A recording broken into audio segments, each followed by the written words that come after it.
All right, got a great show for you today. Solo episode. Just Doug Norrie here on the mic. Going to break down the win over the Magic on Friday. Also have to talk about some of these injury concerns mounting up for the Nets as well, even though they get Kevin Durant sort of a rest day. Some other things are kind of creeping into the picture when it comes to the Nets' health overall and why it could be something of a theme for the rest of the season. Thanks so much for making Locked On Nets your first listen of the day. We're free and available on all platforms. Pack podcast here. Nets win, injury stuff, Durant, cascading effects for the rest of the roster. It is all coming up. But first, theme music.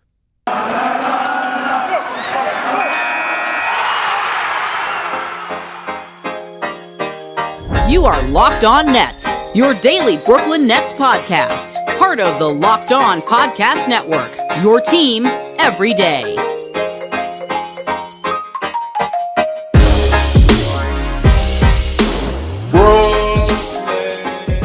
Brooklyn, yo. All right, welcome back to the Locked On Nets podcast on the Locked On Podcast Network, your team, the Brooklyn Nets. Every single gosh darn day of the week. I'm Doug Norrie, owner and operator DFSR.com. If you need some projections for FanDuel, DraftKings, NBA, got NHL up there as well, NFL obviously, go on over to DFSR.com. Got you covered. No Adam Armbrecht today.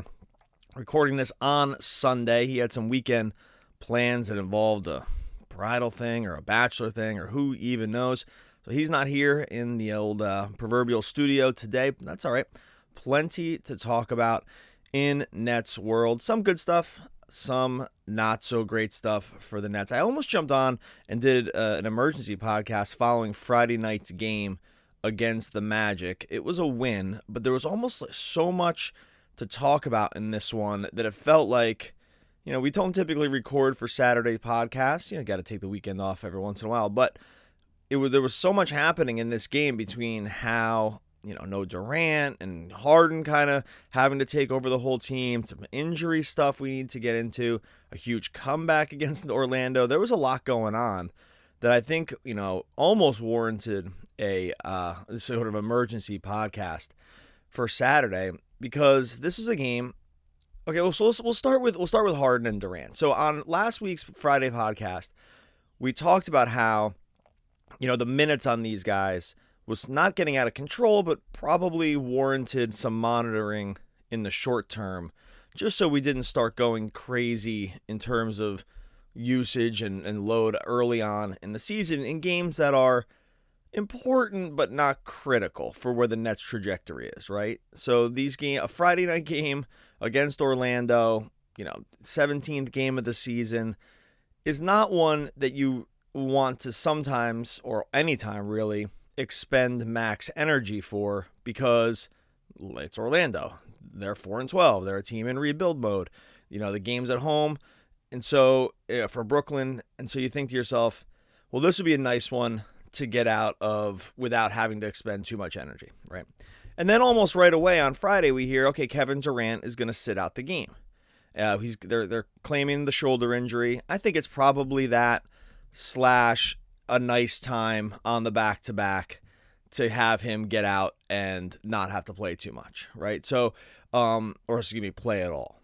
And so I think sometimes these injuries are nice to put on the injury report because they give something to report to the league for. And we know that he had been playing with the shoulder injury for a few games, and maybe at that point it's like not the worst thing in the world to have him rest a little bit. And we talked about in the last week's podcast about how we saw that toward the end of that game, those last 4 minutes or so, with KD totally disengaged, that this was not, it wouldn't be the worst thing for him to get a little rest. Bam, you get Friday where he's not gonna sit the game, or he's going to sit the game out.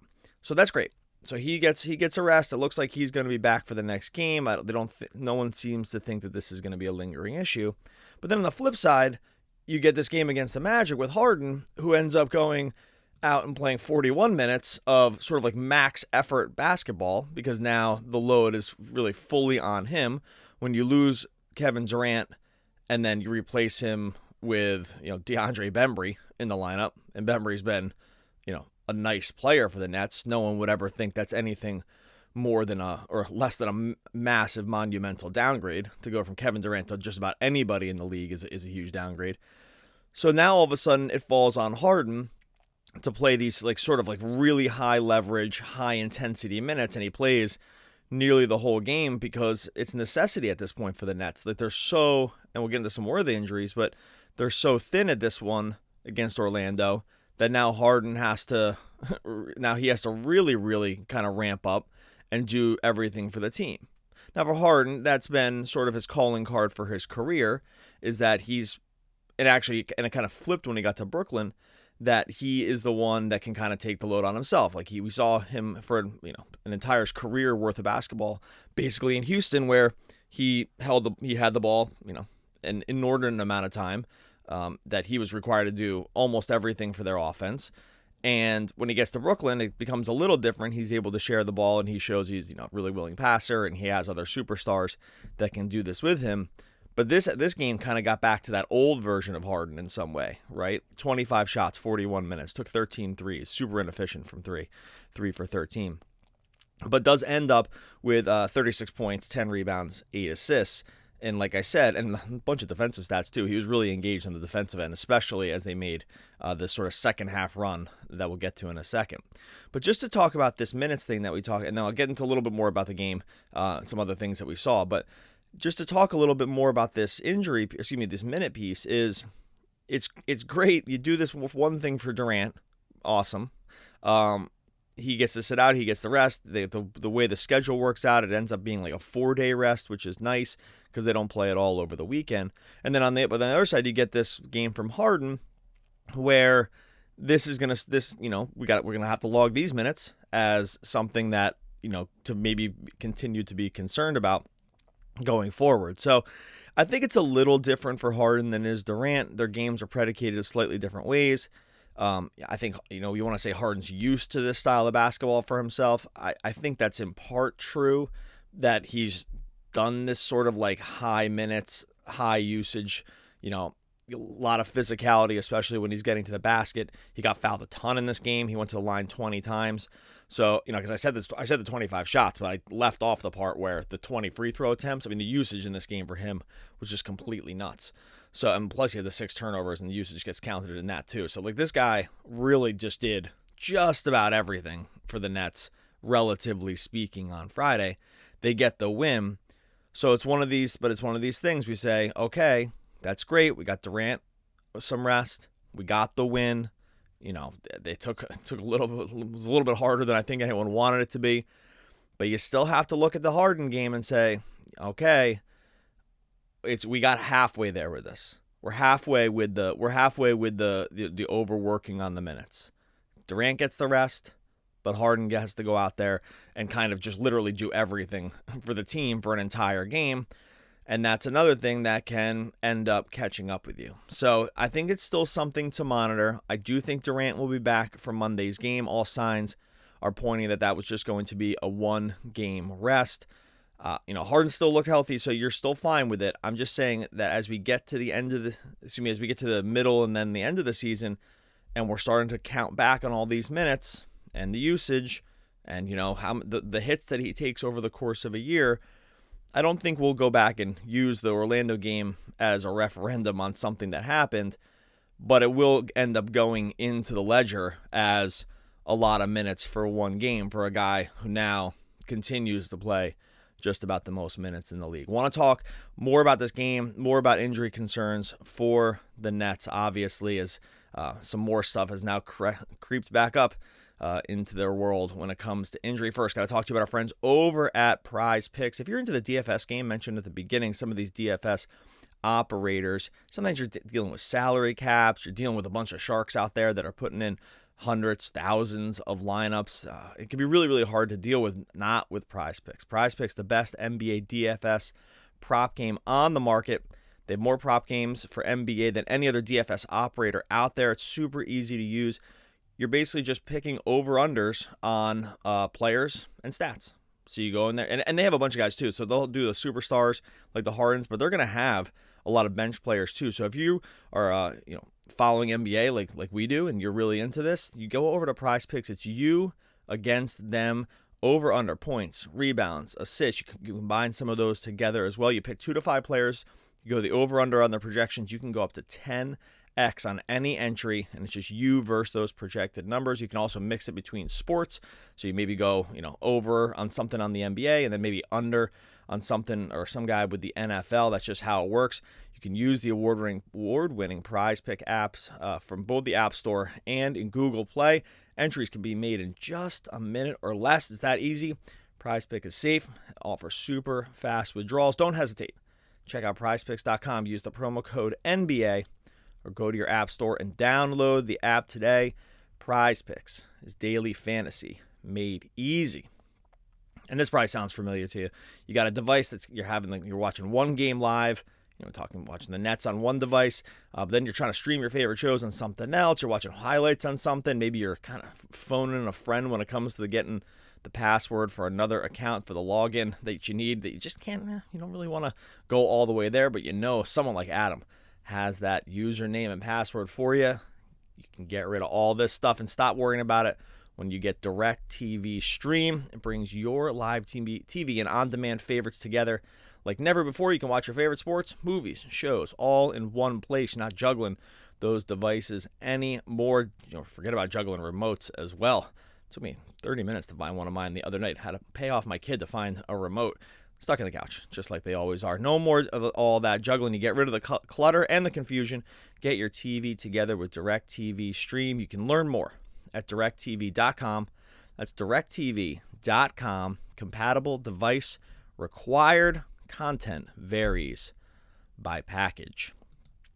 All right, so this game against the Magic. This one was a little bit closer and kind of a little more white knuckle than you want it to be. Nets are down 62 to 53 at halftime. They had fallen down by double digits at times. If you looked at how the game was going, you could see that it probably was not going to last for the Magic. I even tweeted out, I think the Nets were down 13. Tweeted out on Friday, I said Nets are going to win this. Book it. Did actually put in a live bet on the Nets at +5 when they were down 13 at one point, because it was very clear, if you feel like basketball is regressive, that there was just no way the Magic were going to continue to shoot something like 55% from three, which I think that's where they were in the first half, and the Nets were at like 21% or something. And if you say to yourself, okay, that just simply can't last, players, regress to their means, maybe not all in one game, but, you get enough shots up in the air. That is just how basketball goes. Basketball is like weirdly predictive sometimes like that. Not necessarily in a half of basketball, but, you give guys enough shots, they're going to basically do what it is they do. So I get the +5 when they're down 13. I actually felt really confident that they were going to come back. This Orlando team was playing really well, but they're young. They're a little bit sloppy. They're just inexperienced. Their bench, outside of maybe Terrence Ross, really leaves a lot to be desired. So there was not. It made it for an exciting game. I would have liked for it to have been a blowout so that the Nets could, rest Harden, like we mentioned before, and rest some of these other guys. But that is not what ends up happening. It ends up becoming a really, really exciting game. And then, boom, you get into the third quarter of this one, and the Nets just go on an absolute tear. 37-21 in the third quarter. Everything falling. Energy level at like not peak Nets, but like really high. The defensive engagement was awesome. Like you saw, like total buy-in, because I think they thought to themselves and said, hey, the way we're going to win this game is we're going to be able to score enough, but we have to dial it on the defensive end. We cannot make these baskets easy anymore. Like sometimes, and they were a little probably too easy in the first half. We can't make this easy anymore. We're going to need to end up dialing in on the defensive end. They ended up doing that. Blake had three blocks and 2 steals. Harden, I mentioned, 3 steals, 2 blocks. You get Bembry in there shooting every gap, and then you get a bunch of quality bench minutes from some of these guys who we'll get to in a second. And you also you get the last piece, which is the secondary scoring that you really needed from Patty Mills, who stayed in the starting lineup, and a little bit of bench scoring as well. So you get this third quarter that gets the Nets right back in it, and then they actually not even in it, they just take the lead. And you can see like Barclays is rocking a little bit. The energy level is really high. And this is kind of exactly the sort of scrappy game. It's funny because you really don't want to call games that involve James Harden on your team scrappy. But it's easy to see how it can get to that point when you look at how the rest of this roster is now constructed. Because like now, think about this roster that they're running against the Magic here, and as compared to what it was supposed to be to start the season. You go rewind 2 months ago, and we get it's KD, Harden, Kyrie, Joe Harris, probably Blake. That's probably what we're looking at for starting lineup, and then you're going to get bench minutes out of Patty Mills. That's the big signing in the offseason. You're going to get bench minutes out of LaMarcus Aldridge, right? Like maybe we're going to see some of the rookies. And then we're kind of figuring out where the James Johnson and Paul Millsaps of the world. I'm not even mentioning Nick Claxton. Like these guys that are supposed to probably play quality minutes. Now you get a game with James Harden, and then it's Patty Mills is now starting because Joe Harris is hurt. Right now we got to bring in DeAndre Bembry in to start and play a lot of minutes when he was like it was not even totally clear he was going to make the team out of camp when they brought him in. Okay, you get Bruce Brown in there. Okay, on the team last year. But not a superstar by any means. And then Blake, who's getting a pretty long in the tooth here, but you'll take it. But this all of a sudden is actually kind of like in some ways starting to resemble some of those Harden Rockets teams with like this massive drop off in talent after Harden's game. But what it does is you get this like really high energy team that's everyone sort of playing for a job in some ways, playing for rotation spots now. With the Nets are because they're just so thin that guys like Bembry are playing just to play more minutes. This guy played 41 minutes. 41 minutes from DeAndre Bembry. Again, not sure. I'm pretty sure he was going to make the team, but it wasn't a guarantee when they brought him in the offseason. I don't believe that all that money was guaranteed right out of the gate. And so now you get 26 minutes out of James Johnson, 23 out of Javon Carter, who were like, okay, that's like a nice very end of the bench defensive guard that we're going to have. And now all of a sudden, this is what this team looks like. But what you get from them in that third quarter is a very high intensity. And really, I mean, I guess the whole game, but really kind of dials up in the second half. This really high intensity, scrappy, I guess I used that word a couple times now, scrappy performance from a team that's saying to themselves, okay, we don't have Kevin Durant. We don't have Joe Harris. We don't have Kyrie Irving. Paul Millsap's out. Nick Claxton's not here. We're going to have to get a little weird with our rotations. But what we're not going to do is lose because of lack of effort. Okay, this is not going to be a game that we sort of sleepwalk. We can't sleepwalk through. Sometimes I think the Nets end up sleepwalking a little bit through games because it's probably pretty easy. You have James Harden and Kevin Durant in your team. They do so much that you sometimes just don't need to do tons of stuff. You have Kevin Durant playing MVP levels, like that he's going to do a lot for your team. And you get him and James Harden together, and that's going to be a lot. Now all of a sudden those guys aren't there, or Harden's there and KD isn't. So we're going to really need to dial up the intensity. Patty Mills goes like sort of flamethrower during this stretch where he's knocking down everything.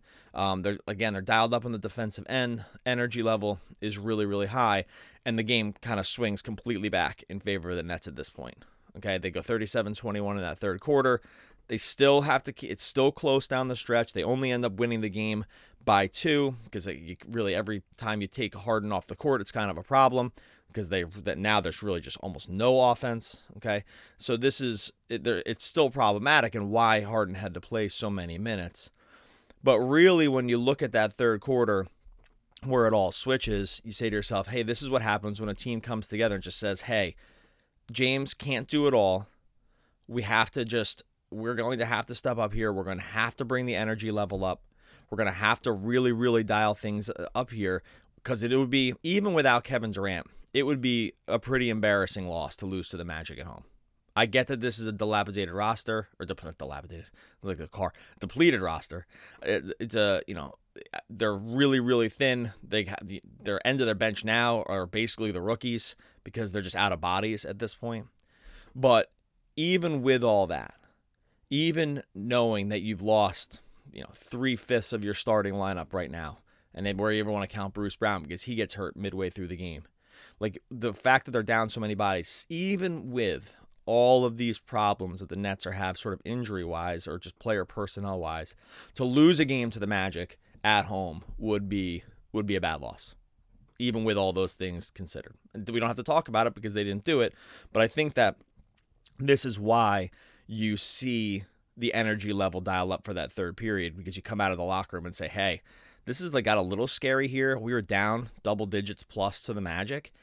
They're still the Orlando Magic. They're still playing with, reclamation projects from some teams and sort of wait and see rookies and young players, with the Cole Anthonys and Jalen Suggses of the world, and Wendell Carter, who comes over from the Bulls, and Franz Wagner, who's a nice looking player but still a rookie. So this is just a team that we really just can't lose at home to, even without Kevin Durant. And I think you see them turn it around in the third period. All right, we got to get into some of these injury pieces for the Nets, because even with KD coming back, there's still some problematic things. First, Thanksgiving's coming up. You can really end up loading up on the calories at Thanksgiving. The stats and some of the stuff that you're going to get, especially around the dessert portion on Thursday, can just be totally nuts. It's a really, really great time to turn over to Built Bar, the very best protein bar on the market. And they started with the flavors too, so you're not going to get a downgrade in the flavor piece of this one. They have coconut, mint chocolate chip, strawberry, peaches and cream. It's all there for Built Bar, raspberry.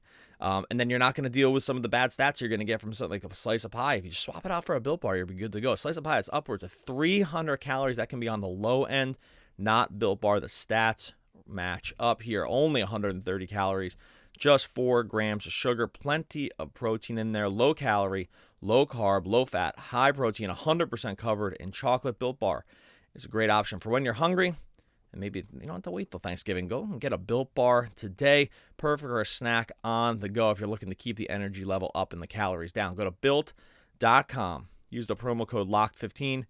You'll get 15% off of your order. Use promo code LOCKED15 for 15% off at Built.com. All right, heading into Monday here, the injury concerns for the Nets are still a problem. So I mentioned Bruce Brown. Bruce Brown goes out with hamstring tightness in the second half of Friday's game. There hasn't been a ton of word out of the severity of the injury right now. It could have just been precautionary.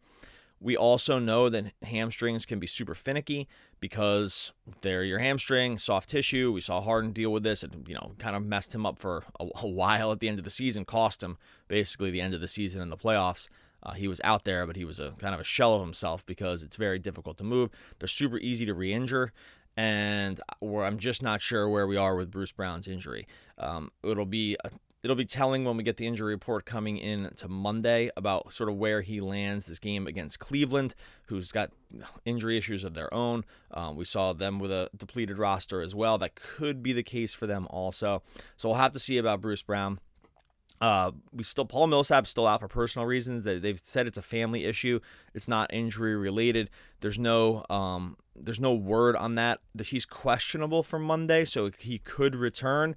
His role is still sort of up in the air on this team. Now, he's a guy that for sure would have had a lot of minutes on Friday, probably, if he had been there, because they could have used his versatility. A lot of those minutes went to James Johnson, who was really, really good and definitely made a case for sticking in the rotation going forward. I probably just took too long to even mention James Johnson here. 17 points, 10 rebounds, 4 assists. Really, really active as a cutter in this one. The defensive switchability for him is something that the Nets can really use, and he's a guy you don't want him taking double-digit shots per game for your team but if you're pressed into action and he can get to the rim, because that's where a lot of his shots are coming, then I think you can live with it in short spurts. Some of those minutes definitely would have gone to Millsap had he been around on Friday. So we'll see what happens with him. Personal reasons. Could be anything. Hope everything is okay there. But they've lost a lot of.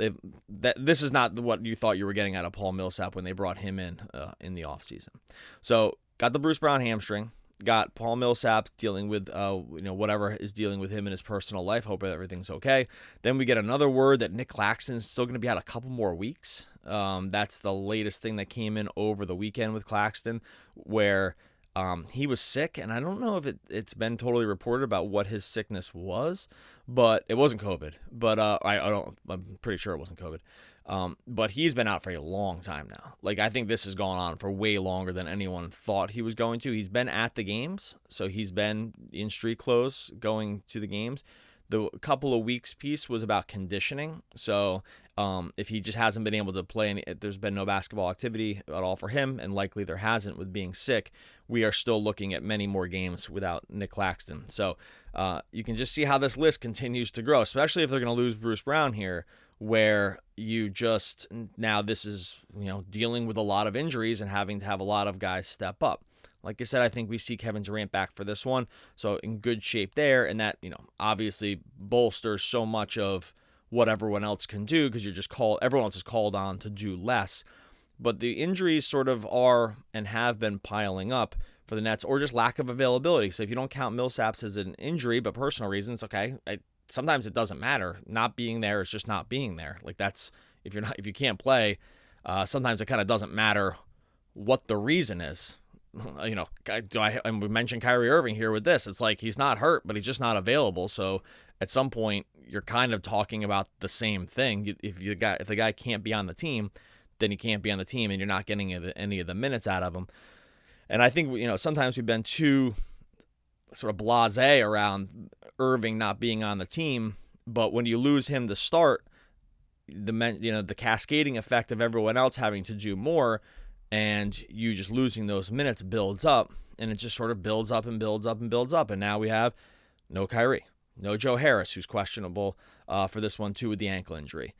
Kevin Durant dealing with the shoulder injury. I think it was probably mostly minutes management, but he sits out a game. Okay, we'll see what happens with Bruce Brown. We'll see when Nick Claxton gets back. This is a long list. This is a lot, the fact that we're still kind of talking about this list, I'm still going with it, is pretty crazy in terms of just sort of the injuries that they're dealing with. It happens for every team. It's not an excuse. Okay, every team deals with injuries. Some teams have dealt more than the Nets have this season. So I'm not using the injury piece as any kind of excuse right now, but mostly just to make mention of like how much we're talking about it, right? How much it's sort of building up. And when it builds up, the more some players can't play, the more others have to. And the Nets are not exactly a young team. James Johnson, we mentioned, he's 34. This guy's not young. Aldridge is getting long in the tooth. We've already said that Blake has probably had more on his plate this season than he really should have had, and it's having a wearing effect on his ability to be an effective basketball player.